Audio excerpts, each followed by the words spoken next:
आगे बढ़ते हैं, पोलावरम। अब ये है क्या?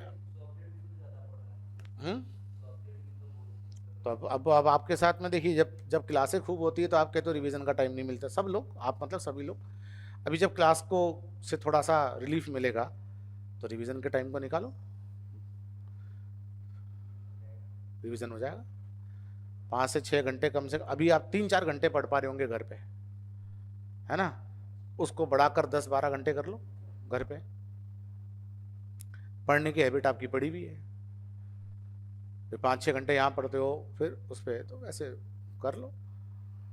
तो उससे क्या होगा, ये कई बार कुछ चीज़ें ऐसी होती है जो हमारे लिए वरदान भी साबित हो जाती है, फायदा होता है। बहुत सारी चीज़ें छूटी भी होती है, हम रिवीजन नहीं कर पाते। जैसे हम लोग जब पढ़ाते हैं, अगर कोई 4-5-6 दिन का ब्रेक आ जाता है ना, तो ब्रेक कई बार तो ऐसा लगता है, लेकिन वो ब्रेक फायदा देता। वो बहुत सारी ऐसी चीज़ें होती है जो हम अपने लेवल पर इसको कह सकते हैं कि बदल लेते हैं, एकेडमिक पर्पज से भी। मान लो एकेडमिक पर्पज से कोई चीज़ को अपडेट करना है, तो कब करे कोई बंदा? जब वो फ्री रहेगा तब रहेगा ना। तो ये फ्री रहना भी थोड़ा सा इंपॉर्टेंट होता है, वो काम करो, ठीक है। चलिए जी, आगे बढ़ते हैं पोलावरम और देखते हैं कि ये है क्या। वास्तव में आंध्र प्रदेश में गोदावरी नदी पर एक राष्ट्रीय बहुउद्देशीय सिंचाई परियोजना है जिसका नाम क्या है? पोलावरम। ठीक है, ये बहुउद्देशीय सिंचाई परियोजना है और ये क्या है, गोदावरी नदी से अपनी दाहिनी नहर के माध्यम से कृष्णा नदी तक अंतर बेसिन जल हस्तांतरण की सुविधा प्रदान करेगा। कुल मिलाकर सिंचाई की सुविधाओं का यहाँ पर विकास होगा पोलावरम परियोजनाओं के माध्यम से। यह परियोजना 2008 में शुरू की गई थी और 2014 में जब आंध्र प्रदेश का विभाजन हो गया और तेलंगाना बन गया तो इसको एक राष्ट्रीय परियोजना का दर्जा दे दिया गया। ठीक है, आंध्र प्रदेश ने ये कहा है कि पोलावरम परियोजना में काम अभी भी उन्होंने लंबित रख रखा है। तो ये पोलावरम परियोजना है का, सबसे पहले तो ये देखना है, गोदावरी नदी पर है और ये क्या है, एक राष्ट्रीय बहुउद्देशीय सिंचाई परियोजना। पोलावरम क्या है? एक राष्ट्रीय बहुउद्देशीय सिंचाई परियोजना। अब कॉन्सेप्ट क्या है, जब भी कोई बहुउद्देशीय सिंचाई परियोजना जैसी परियोजना होती है तो डैम बनता है। तो सिंपली तुम बताना, डैम बनने के साइड इफेक्ट्स क्या होते हैं? मतलब बांध बनेगा, बहुत बड़ी जमीन को वो किया जाएगा, एक्वायर किया जाएगा, ठीक है, तो उसके क्या क्या साइड इफेक्ट हो सकते हैं, क्या दिक्कतें हो सकती है? सबसे पहली दिक्कत पलायन होगा, लोगों के पुनर्वास की दिक्कत है।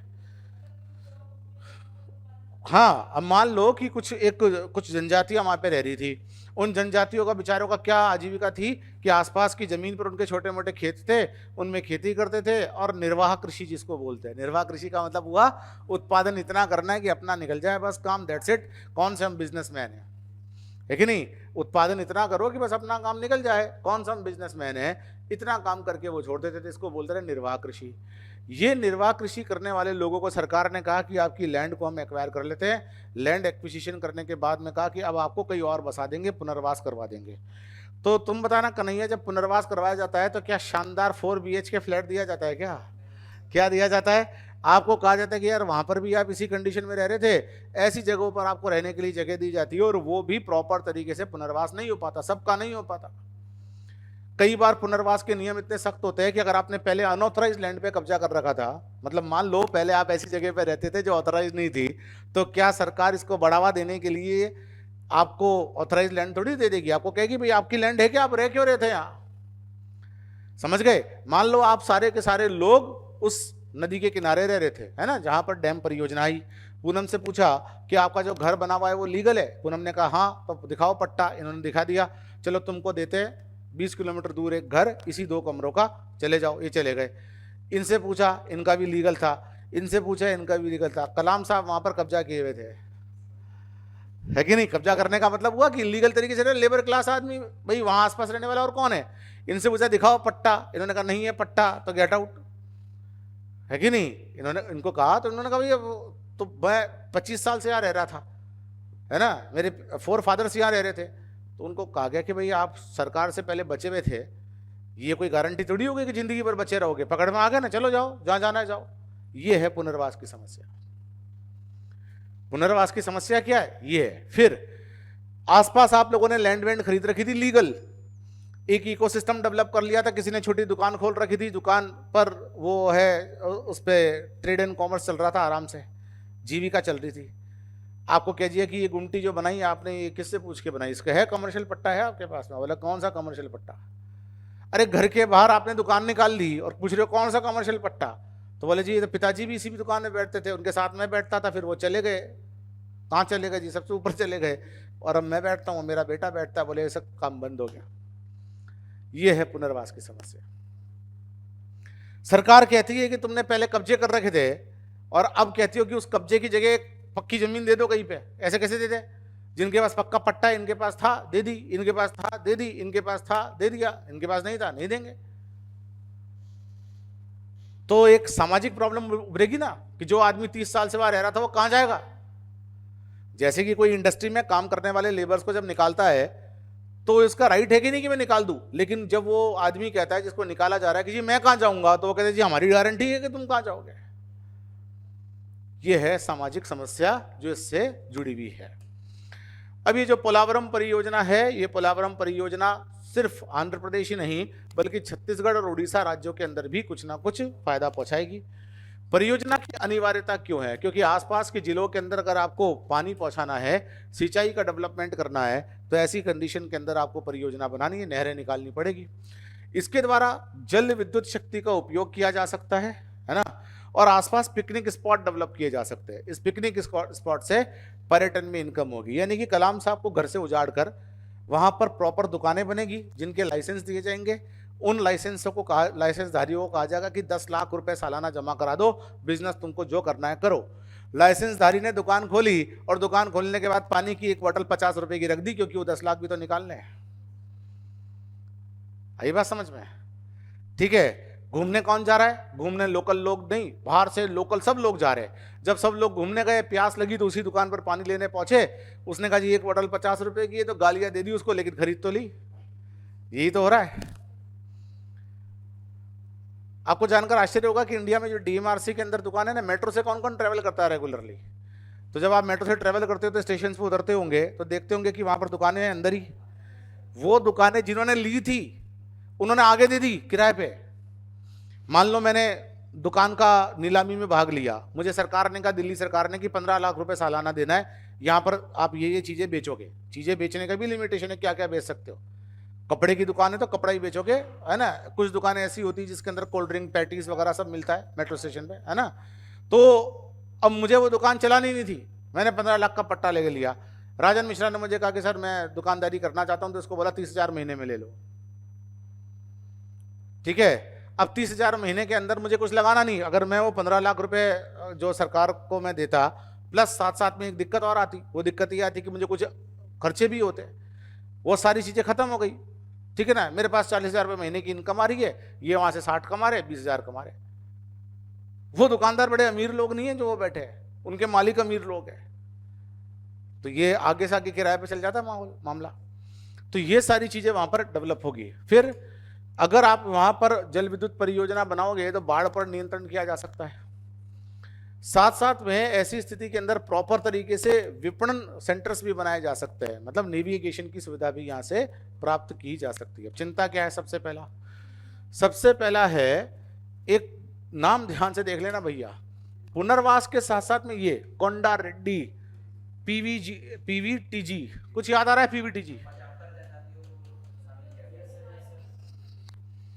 Particularly vulnerable, particularly vulnerable tribal groups, है ना। तो ये पीवीटीजी जो जनजाति है, ये उसके आसपास रह रही थी। इनका क्या हो जाएगा? विस्थापन होगा तो कहाँ जाएंगे? कोई जगह ही नहीं है। इनका अगर विस्थापन हो गया, और विस्थापन होगा तो ये कहाँ जाएंगे? इनको रोकने के लिए कोई जगह ही नहीं है। आवास का विनाश हो जाएगा। आवास का विनाश हो गया तो विनाश ही हो जाएगा। ठीक है। लेकिन एक बात ध्यान रखना, सरकार कह रही है जिन जिन के आवास है हम उनकी जगह दूसरे दे रहे ना। लोग कह रहे जी 10,000 रह रहे थे, 8,000 के पास लीगल आवास है, 2,000 के पास नहीं है, उनका क्या होगा? तो सरकार ने कहा वो तो पकड़ में आ गए, उनका क्या क्या होना है? इलीगल कब्जा था। सामाजिक समस्या है कि नहीं है? ऐसे ही गुजरात में सरदार सरोवर परियोजना थी, जिसमें एक बहुत भयानक आंदोलन छेड़ा गया था, नर्मदा बचाओ आंदोलन। नर्मदा नदी का नर्मदा बचाओ आंदोलन, मेघा पाटकर उसके लिए एक एक्टिविस्ट थी। काफ़ी जो है वर्तमान में जो सरकार है, केंद्र सरकार, उससे उनका काफ़ी 36 का आंकड़ा है क्योंकि केंद्र सरकार नर्मदा बचाओ आंदोलन को गलत मानती थी। उनका मानना था ये परियोजना, सरदार सरोवर परियोजना, नर्मदा नदी से जल विद्युत उत्पन्न हो रहा है, वो नहरें रोक रही है तो इलेक्ट्रिसिटी रोक रहा है। और मेघा पाटकर का कहना था कि इससे लोगों का जो विस्थापन होगा उनका क्या होगा। बीच का ये देखिए, दोनों पक्ष अपनी अपनी जगह सही होते हैं। सरकार का तर्क होता है कि जब हम यहाँ से पुनर्वास करके आपको बसा रहे हैं तो आप जा क्यों नहीं रहे हो।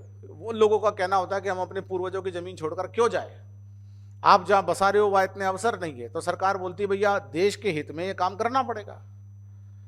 अगर आपकी जमीन एक्वायर की जा रही है और वहाँ पे मेट्रो स्टेशन बन रहा है, जब दिल्ली मेट्रो बन रही थी उस समय अगर कोई कह देता कि करोल बाग मेट्रो स्टेशन मत बनाओ जी, मेरे को तो मेरी इमारत ज़्यादा प्रिय है, ठीक है। पर दिक्कत क्या होती है, शहरों में ये काम होता है मिडिल अपर क्लास लोगों के साथ, और मिडिल अपर क्लास लोगों को प्रॉपर मुआवजा मिलता है, जिसके कारण वो दूसरी जगह जा सकते हैं। हमारा जो ग्रेटर नोएडा वाला इलाका है वहाँ खूब मुआवजा मिला है। कोई है, आप हो ना अनुष्का, वहाँ से मुआवजा मिला है आपकी फैमिली को भी कोई ना कोई? हाँ, तो करोड़ों रुपए मिला होगा ना उसमें। मैं ये नहीं कह रहा कि क्या किया उसका, मैं कह रहा मैं ये नहीं कहने वाला हूं। अगला क्वेश्चन मेरा ये थोड़ी था कि अब उसका क्या किया बताओ। मैं ये मेरा अगला क्वेश्चन, मेरा मतलब ये है कि मुआवजे मिले होंगे ना उस समय।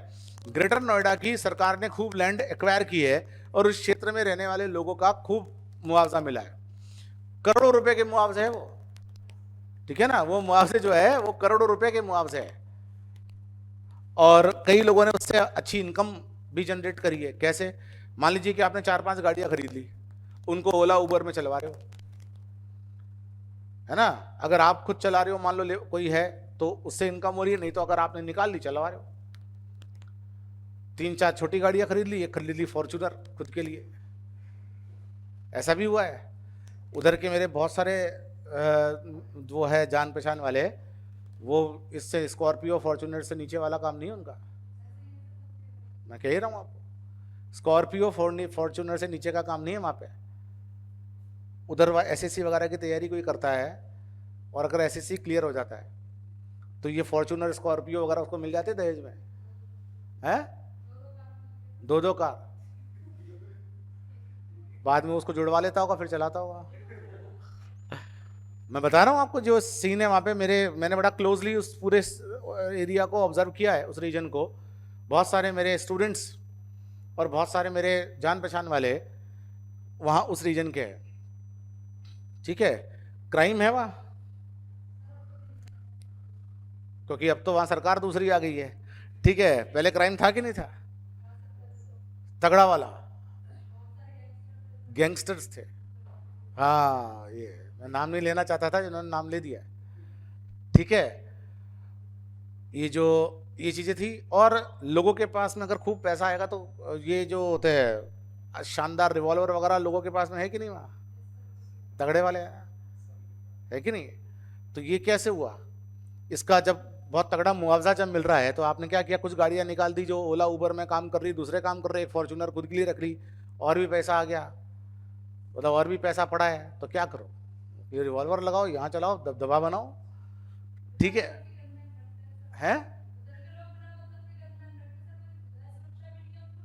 गनमैन रखते हैं, सही कह रहे, वो भी एक प्रेस्टीज का इशू होता है कि कौन है मेरे एस्कॉर्ट्स है, ठीक है ना, ये मेरे को एस्कॉर्ट कर रहे हैं, हु आर यू, भाई कुछ नहीं, बस ठीक है, एस्कॉर्ट तो रख सकते हैं, जो ये कह रही है।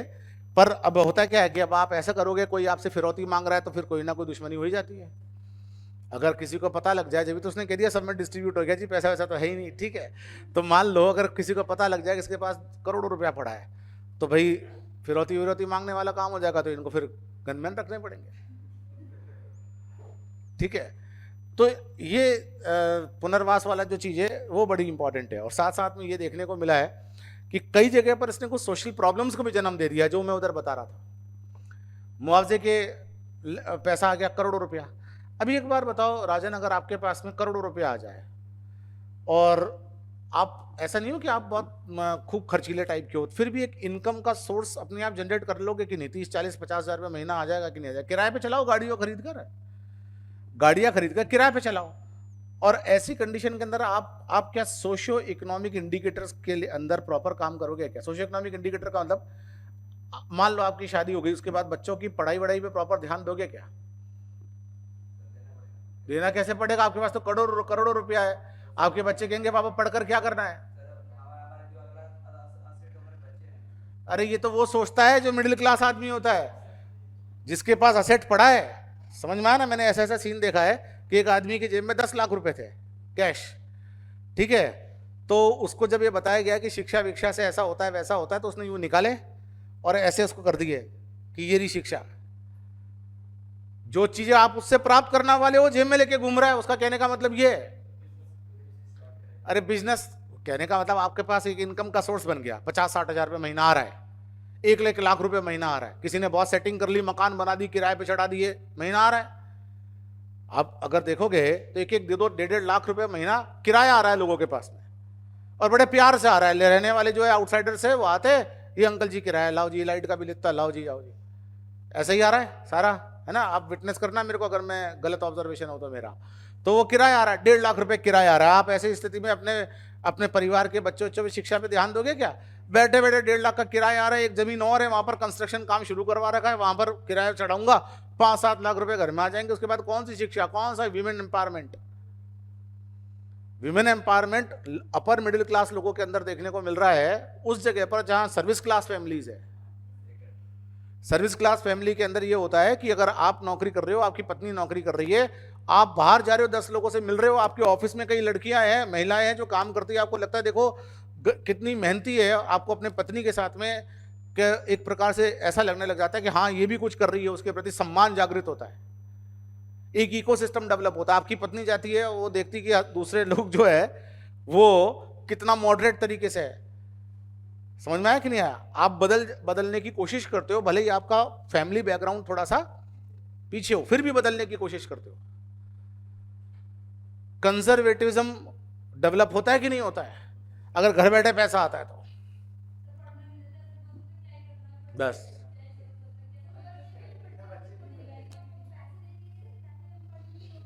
अरे भाई, अगर आपको ही पर्टिकुलरली मैं आप लोगों को कह रहा हूं, तैयारी करने वालों को, आपके माता पिता के जी लो जी, लाख ले लो, 2 लाख ले लो, 5 लाख ले लो, तो इसमें मन लगेगा आपका? लाख, 2 लाख, 5 लाख से जो चीजें आती है ना, उसमें मन लगेगा।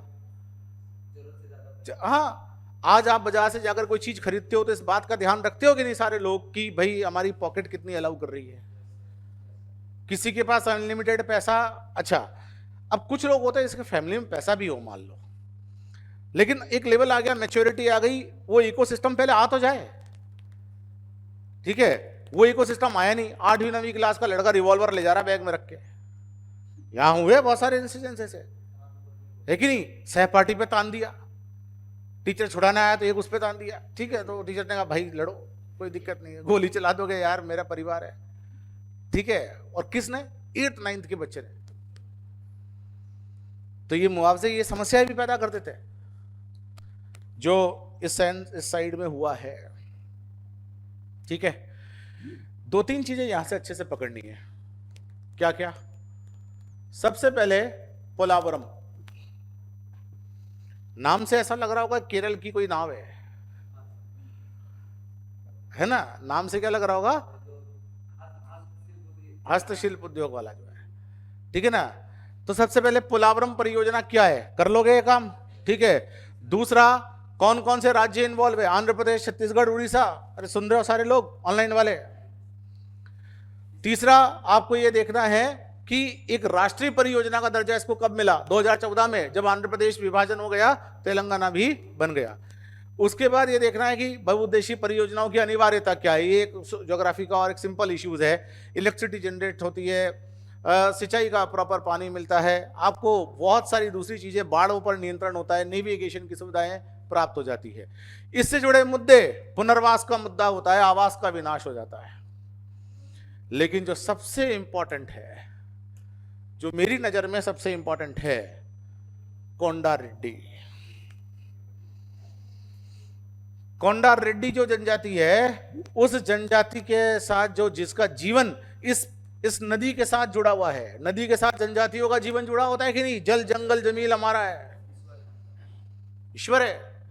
और ईश्वर नहीं भी है तो सोर्सेस है, मछलियां पकड़ते थे, उसको कहा विनर भागो, कौन सी मछलियां कैसे पकड़ ली, वही उनकी आजीविका भी होती है कि नहीं? वो शौक में नहीं करते कि आज मछली पकड़ेंगे पकाकर खाएंगे, वो लोग नहीं है। वो बेचारे मछली पकड़ते हैं, उसको बेचते हैं, 2 पैसे कमाते हैं। जिंदगी का एक ही एम है, रोटी कपड़ा और मकान। जिंदगी के दूसरे एम तो पहुंचे ही नहीं। ठीक है, पकड़ लोगे पोलावरम। और भैया अगर टॉपिक को ऐसे निचोड़ लोगे तो क्वेश्चन छूटेगा उससे। बाकी तो लाइनें हैं कौन कौन सी, जैसे कि एक बात मुझे बड़ी पसंद आई, कुछ एक व्यक्ति ने कही अभी कि ये जो आपकी डिग्रियां होती है ना, वो तो शिक्षा पे किए गए खर्च की रसीदें होती है और कुछ नहीं है। असल चीज तो होती है कि आप कितने अंदर से स्टफ कितना मजबूत हुआ है आपका। डिग्रियां तो क्या है, शिक्षा पे की गई खर्च की रसीद है जी। सच बात भी है, नो डाउट, है ना। आप इसका एग्जाम्पल देखना चाहोगे ना, आप अपने फैमिली में लोगों को देखना, कई दूर क्यों जाते हो, अपने माता पिता और फिर अपने ग्रैंडफादर वगैरह देखना। आप में से बहुत से लोग ऐसे होंगे जिनके माता पिता बहुत ज़्यादा पढ़े लिखे नहीं है, मतलब स्कूल कॉलेज तक ठीक ठाक, कॉलेज भी नहीं हो सकता, स्कूल तक ही हो। उन्होंने अपने जीवन की समस्याओं को कैसे सॉल्व किया है और कैसे मैच्योर्ड बिहेवियर किया अपने विभिन्न कर्तव्यों का पालन करते समय। ठीक है, उसी तरीके से जब आप कोई भी टॉपिक पढ़ते हो तो आपका एम होता है इससे क्वेश्चन कैसे बनता है, और जितने PYQ करोगे आपको पता लग जाएगा कि क्वेश्चंस कैसे बनते हैं।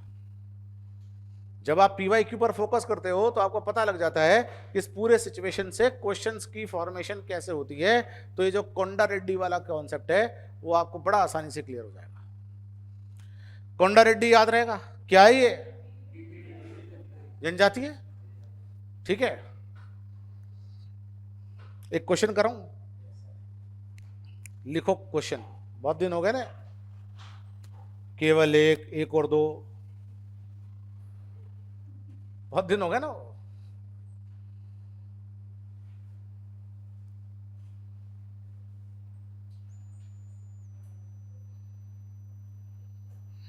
हाँ, सुबोध मैं इसलिए कह रहा हूं, मैंने कई डिग्रीधारियों को 1 नंबर का बेवकूफ देखा है। मैंने कई डिग्रीधारियों को 1 नंबर का बेवकूफ देखा है। इंजीनियरिंग डिग्रीधारी हो तो उनको चरित्रहीन भी देखा है। ठीक है, मैं जनरलाइजेशन नहीं कर रहा हूं, लेकिन ये भी देखा है। चलिए लिखिए। अरे आप में से कोई हो तो टेंशन मत लेना, मैं तो बता रहा हूं आप, पर हो तो सच बात भी यही है। ठीक है ना, टेंशन ले रहे हो तो फिर पूरी भी सुन लो कि सच बात भी यही है। ठीक है, लिखिए जी क्वेश्चन, निम्नलिखित कथनों पर विचार कीजिए।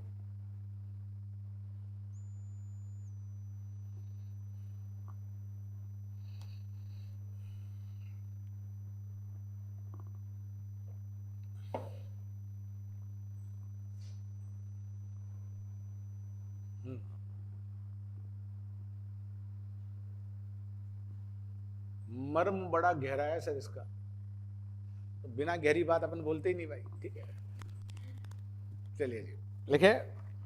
नंबर 1, पोलावरम राष्ट्रीय नदी परियोजना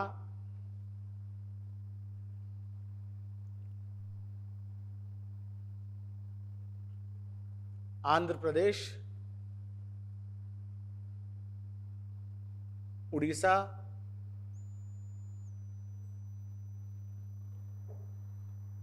तमिलनाडु और छत्तीसगढ़ की संयुक्त परियोजना है।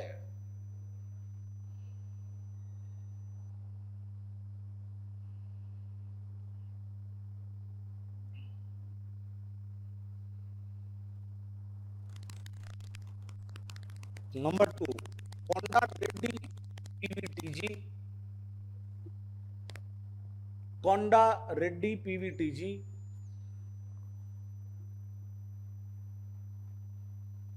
का विस्थापन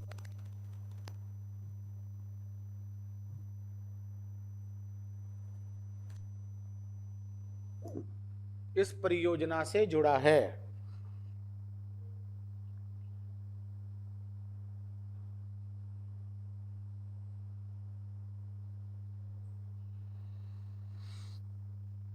ऑप्शंस पता ही है आपको, केवल 1, केवल 2, 1 और 2, ना तो 1 और ना ही 2। हाँ सही बताना आप, सही। अरे तुमने तो विधानसभा बना दिया।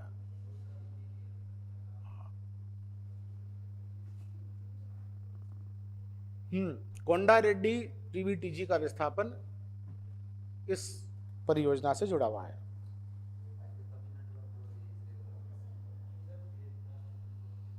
सही कौन सा है ये बताना है जी। पहला केवल 2 सही है, पहला गलत क्यों है? जी हाँ, पहला गलत क्यों है? सिंचाई परियोजना इसलिए गलत है? गलत क्यों है? ये एक ही कारण है उसका गलत होने का। तमिलनाडु नहीं है, यह सिंचाई परियोजना है। तमिलनाडु नहीं है, सिंचाई परियोजना तो है ही है। बहुउद्देशीय का मतलब कई सारे उद्देश्य है उसके, है ना। जैसे आप लोग यहाँ पढ़ने आते हो ना, बहुउद्देशीय परियोजना है। इस बहुउद्देशीय परियोजना का वैसे तो होना चाहिए एकमात्र उद्देश्य, आपका तो एक ही है, लेकिन जनरली स्टूडेंट्स के पढ़ने जाने के लिए बहुउद्देशीय परियोजना होती है, इसमें कई सारे उद्देश्य पूरे होते हैं, है कि नहीं? है आदर्शात्मक रूप से तो एक ही होना चाहिए, लेकिन उनके बहुत सारे होते हैं। दोस्त से मिलना होता है उनका, घर पे बैठ के ऑनलाइन। मैंने कई ऐसे स्टूडेंट जानते हूँ मैं कि ऑनलाइन क्लास करने में मजा नहीं आता सर, दोस्त नहीं मिलते, ठीक है। एक इकोसिस्टम नहीं, फैमिलियर नहीं होता, मजा नहीं आता पढ़ने में। वही घर वाले ही दिख रहे हैं और वही बार बार पढ़ा, क्या है, ठीक है ना। बाहर निकलेंगे, घूमेंगे फिरेंगे थोड़ा सा। बहुत बड़ा कारण है ऑफलाइन क्लासेस के अंदर स्टूडेंट्स का एनरोल होने में इस कॉन्सेप्ट का। हाँ, जो बहुत बिजी है वो तो चाहते हैं जी ऑनलाइन क्लासेस हो जाए, बाकी ऑफलाइन क्लासेस में आने का एक बहुत बड़ा कारण लोगों का ये है कि उनको लगता है वैसे तो होना तो एक ही उद्देश्य चाहिए। अब जैसे कन्हैया है, कन्हैया सोचता है कि अगर यही अगर इकोसिस्टम इनके शहर में मिल जाता तो आदर्श बात थी कि नहीं थी?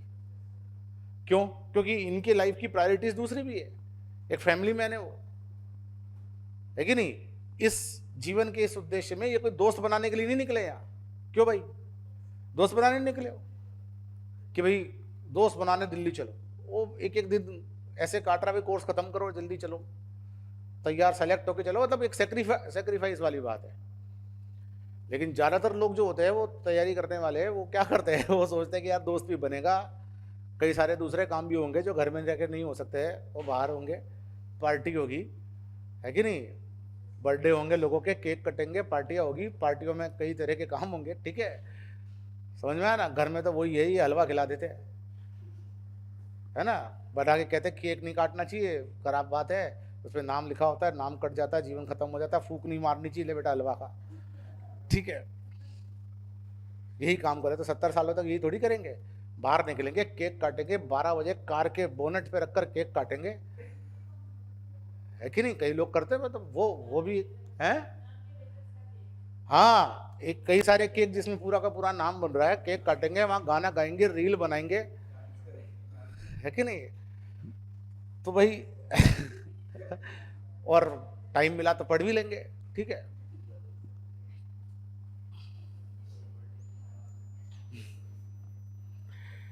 कौन सा सही है? केवल 2। लेकिन इतने से काम नहीं चलेगा।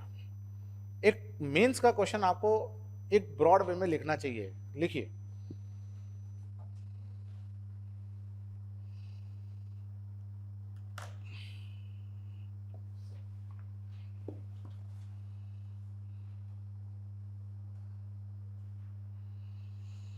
लिखिए, बहुउद्देशीय परियोजनाएं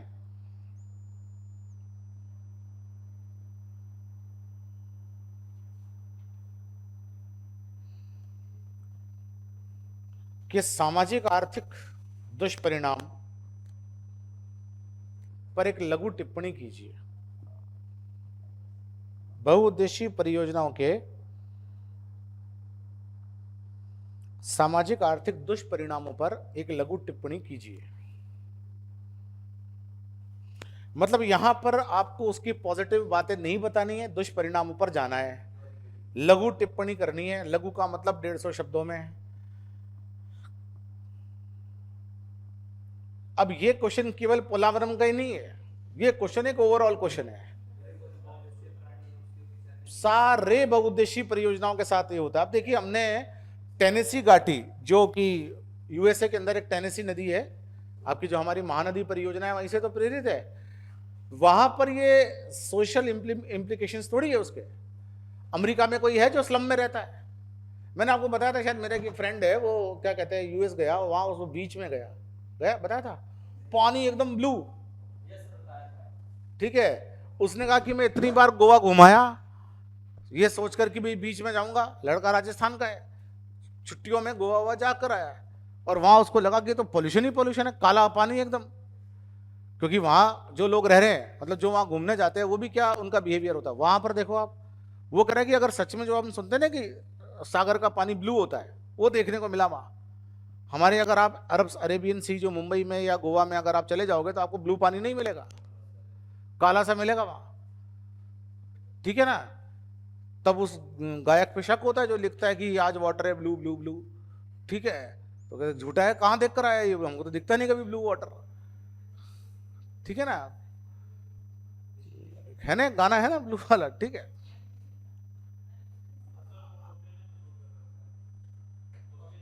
नहीं शूट तो उसने ऑस्ट्रेलिया में कर रखा है, लेकिन हम तो यहाँ बैठे हैं, उसको बताना चाहिए कि हम कहाँ बैठे हैं, ठीक है। जैसे कि जब कोई ड्राइव करता है फिल्मों में या गानों में, तो देखो क्या शानदार सड़कें होती है, क्या वो ड्राइव कर रहा है, गाना गा रहा है, यहाँ करो तुम, निकलो करोल बाग रेड लाइट से आगे, पता पड़ जाएगा तुमको ड्राइव कर रहे हो, ठीक है।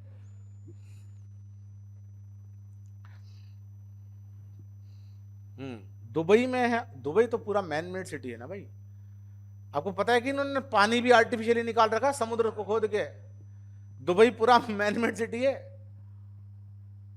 समझ गए। और बड़ा फेमस हो गया, देखिए इस्लामिक वर्ल्ड के अंदर इस प्रकार का सिटी बनाना और उस पर सोच रखना एक बड़ी बात है टूरिज्म के लिए भी, अदरवाइज उतना होता नहीं है। तो एक बड़ी बात है। अब दुबई में, इंडिया के अंदर भी बहुत से ऐसे लोग हैं जो आजकल अपना घूमने फिरने का काम दुबई के अंदर कर रहे हैं। लिख लोगे ये क्वेश्चन, ठीक है।